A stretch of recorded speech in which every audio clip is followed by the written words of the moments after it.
जब हम किसी को प्रणाम करते हैं, उन्हें नमस्कार करते हैं या हमें कोई प्रणाम करता है, तो अनायास ही हमारे मुंह से निकलता है खुश रहो, गॉड ब्लेस यू, सदा सुखी रहो।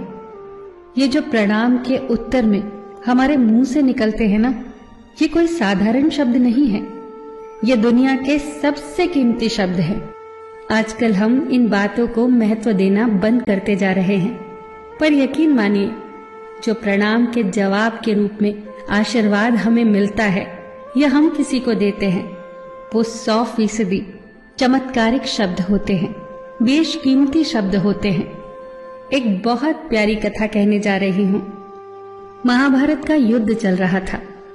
एक दिन दुर्योधन के व्यंग से आहत होकर भीष्म पितामह यह घोषणा कर देते हैं कि मैं कल पांडवों का वध कर दूंगा। इस घोषणा का पता जैसे ही पांडवों को चलता है तो उनके शिविर में बेचैनी बढ़ जाती है।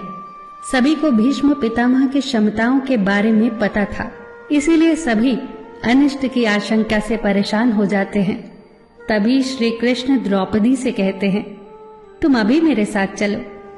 श्री कृष्ण द्रौपदी को लेकर सीधे पितामह भीष्म के शिविर में पहुंच जाते हैं।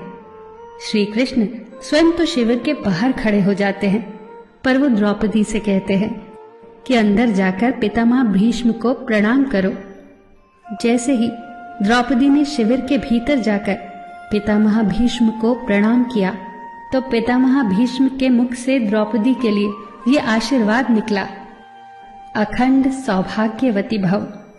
जैसे ही ये आशीर्वाद उनके मुख से निकला, उसी क्षण उन्हें स्मरण हो आया कि आज ही तो उन्होंने पांडवों के वध की घोषणा की थी और स्वयं ही उन्होंने द्रौपदी को अखंड सौभाग्यवती रहने का आशीर्वाद दे दिया।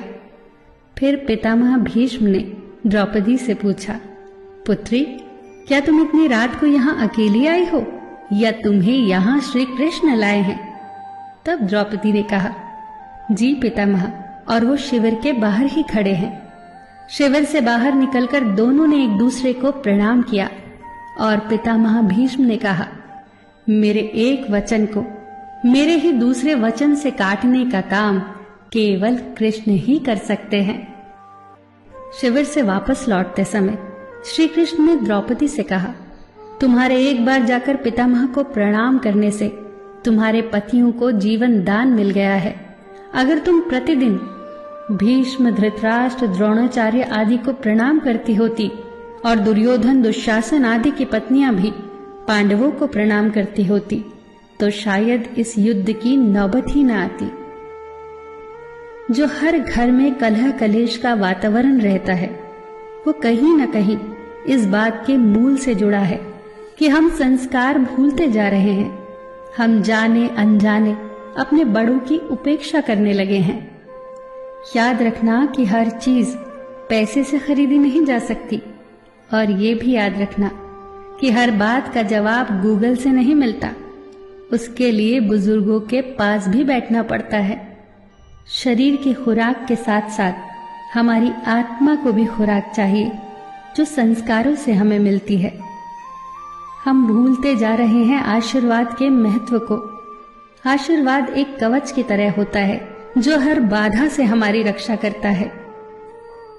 कितनी सुंदर बात कही है किसी ने। प्रणाम अनुशासन है, प्रणाम शीतलता है, प्रणाम आदर सिखाता है, प्रणाम से सुविचार आते हैं, प्रणाम झुकना सिखाता है, प्रणाम क्रोध मिटाता है, प्रणाम आंसू धो देता है, प्रणाम अहंकार मिटाता है, प्रणाम हमारी संस्कृति है। आप सभी को मेरा सादर प्रणाम।